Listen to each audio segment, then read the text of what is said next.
Again, it's here on the afternoon show. Kevin Cole with you down in the performance space with Beach Fossils. We're doing a live set, and you can watch this as well. There's live streaming video on our Facebook page. Welcome to KEXP. Great to have you here. Yeah, thanks for having us. How about a couple songs, and then we can talk about the new album and whatever else. Yeah, sounds good. Cool.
Television and another headline.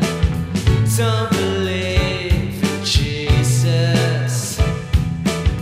Heaven knows I'm wasting my time. Wanna believe in America, but it's somewhere I can't find. I wish that there could be another way.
It's Beach Fossils live on the afternoon show, playing at the Crocodile tonight with She Devils and Able Body down in Portland tomorrow night.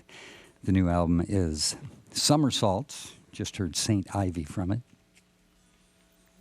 It's here on the afternoon show. It's KEXP in Seattle. You can watch this session live on Facebook as well, on our Facebook page.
Beach Fossils live on KEXP with the very meditative and zen-like Be Nothing.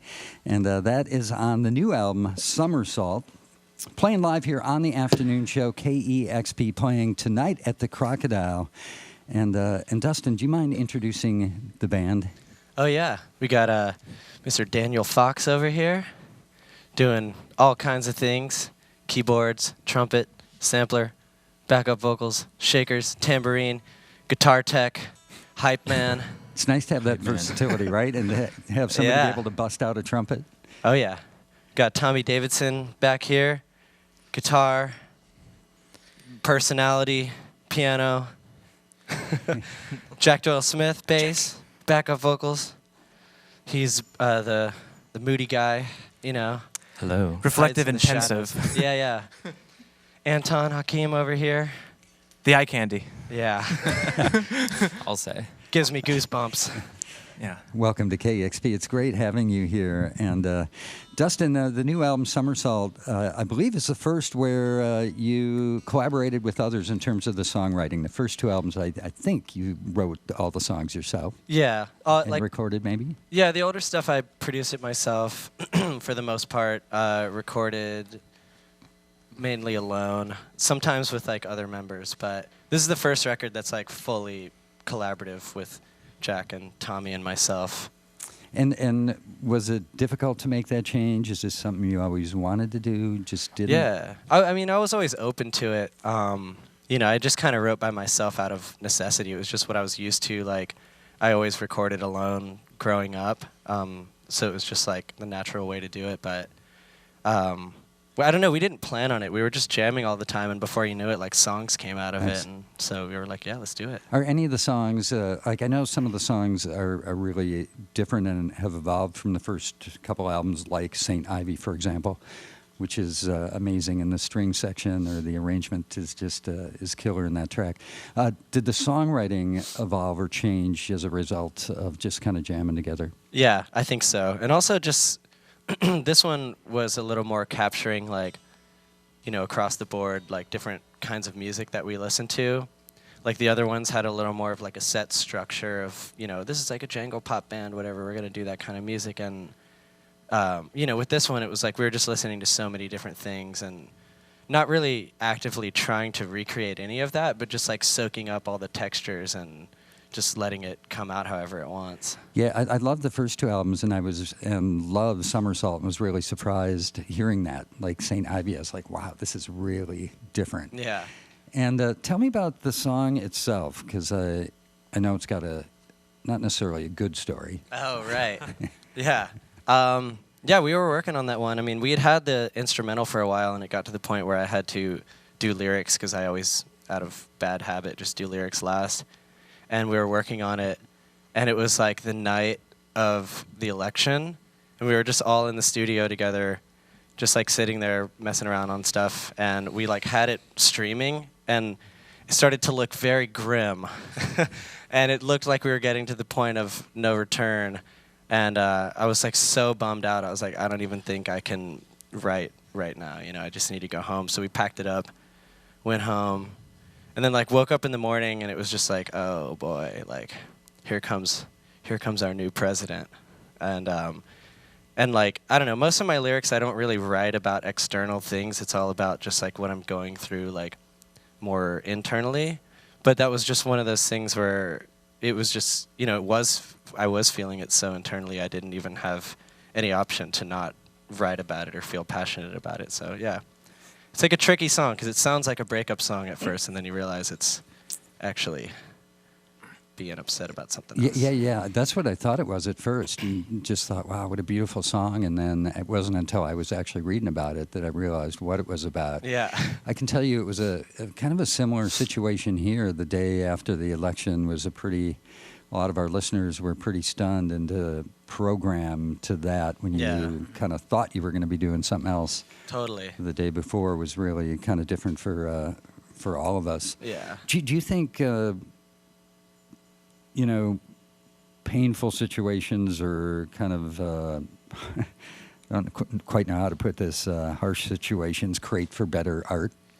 I don't know if they make better art. I think sometimes it's like a cop-out when people are like, oh, you have to suffer for art, because I don't think that's necessarily true. But speaking from experience, I guess, you know, like writing the first record, it's probably like the happiest thing I've ever written because it was like a form of escapism. You know, I was like fresh in New York, didn't know anybody, didn't have any money, had no idea what I was going to do with my life. And it was just like, I'll write this happy album to like escape into, you know? And then just kind of evolving more into my current situation. Just, you know, it's just always write what you know. So, yeah.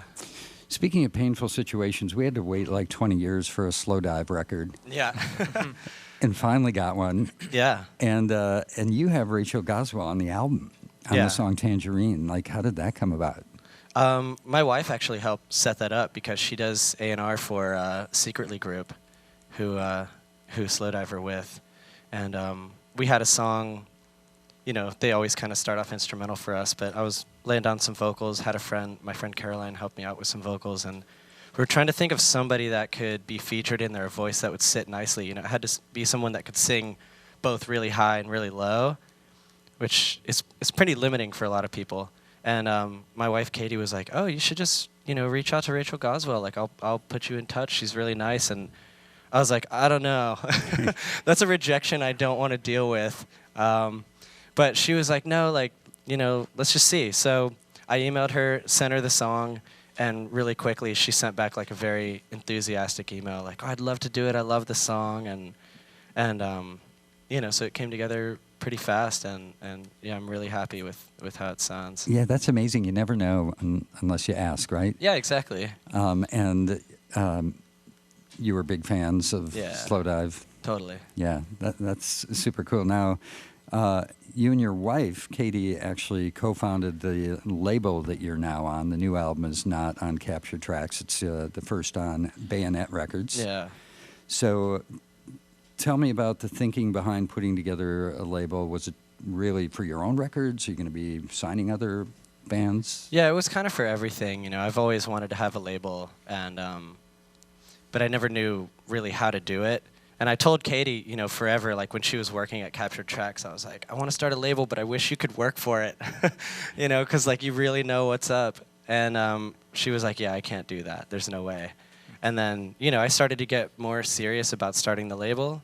And, you know, my contract was ending, and, you know, she was kind of in a transitional period. And it just like everything kind of worked out. It came together where we could actually start it together. And, you know, yeah, it's for putting out other people's stuff and my stuff as well, just being able to experiment and not have anyone above me. Yeah. You know, I just don't like pressure or like authority figures in any way. Yeah.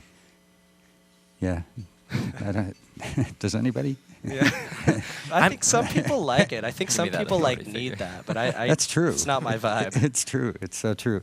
You know, some of the best labels are the labels that have just been, you know, they exist to put out their own music or friends' music that doesn't have a home. For sure. I mean, for me, like getting signed to Captured Tracks like changed my life in a huge way, because before that I was like pretty aimless. I knew I wanted to do music, but I didn't know how to get it out there, and so it was like a huge moment for me. So I was like, if I can do that for other artists, you know, then that's like the, you know, that would make me happier than anything. Very cool. Yeah. Any artists in the works yet? Anything signed yet? Well, yeah, I mean, we've put out a bunch of records. Yeah. Like we did the Frankie Cosmos record. We did, you know, Warehouse, a bunch of other artists, Jerry Paper, Lion Limb. We got some good stuff in the pipeline. Nice. I mean, it's supposed to keep it a secret, but I think we are talking to Ed Sheeran right now. So it's on the docket. Yeah, now. this little we met him DIY. at Baggage Claim the other day, so Yeah, you never know until you ask. yeah, we'll see. We'll see what happens. It's Beach Fossils live on the afternoon show here at KEXP. If you've just tuned in, you can watch it as well. We're doing a live streaming video on our Facebook page. And playing tonight at the Crocodile down in Portland tomorrow. And do you want to play a couple more songs? I think Yeah, so. let's do it. Let's do it. Cool. Thank you. Which one do you guys want to do?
everyone ready? So ready.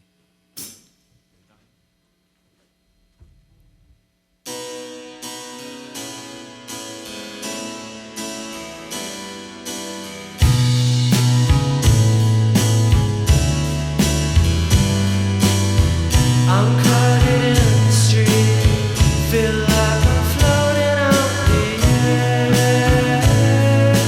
Closer as we speak, I sweat the morning heat. I know you're somewhere over there. Closer everywhere, I hear your voice inside my head. Can't remember what you said. In the city that you know, can you ever take it slow?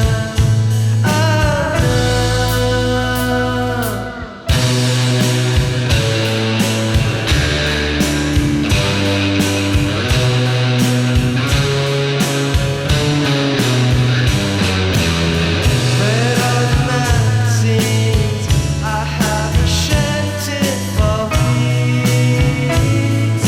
Closer as we speak, they told the refugee, you know that nothing can be free. Closer everywhere, I hear your voice inside my head. Can't remember what you said.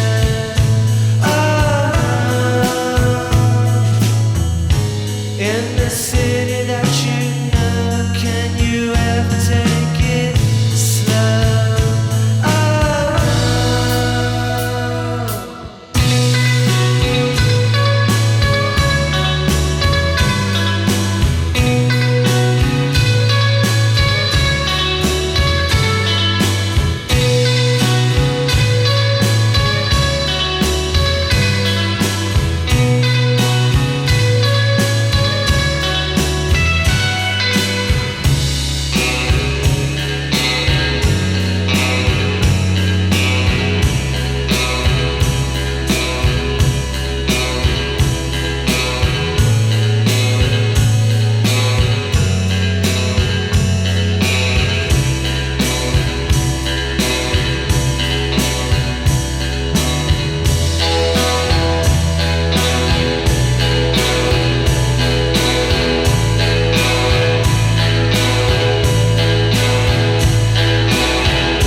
So good. Beach Fossils live on the afternoon show here on KEXP. Two songs from the new album Somersault, Closer Everywhere and Sugar.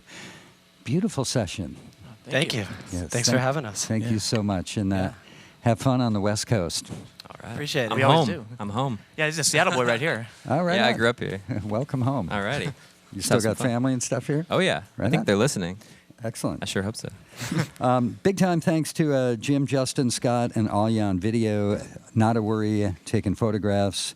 Kevin Suggs on sound. Matt O running the board. On hospitality, Mitch, Raven, and Larry Rose. Thank you for the help prepping. And thanks to all the donors that make the sessions here at KEXP possible. This is the afternoon show. It's KEXP Seattle. Discover new music at listener-powered KEXP.org.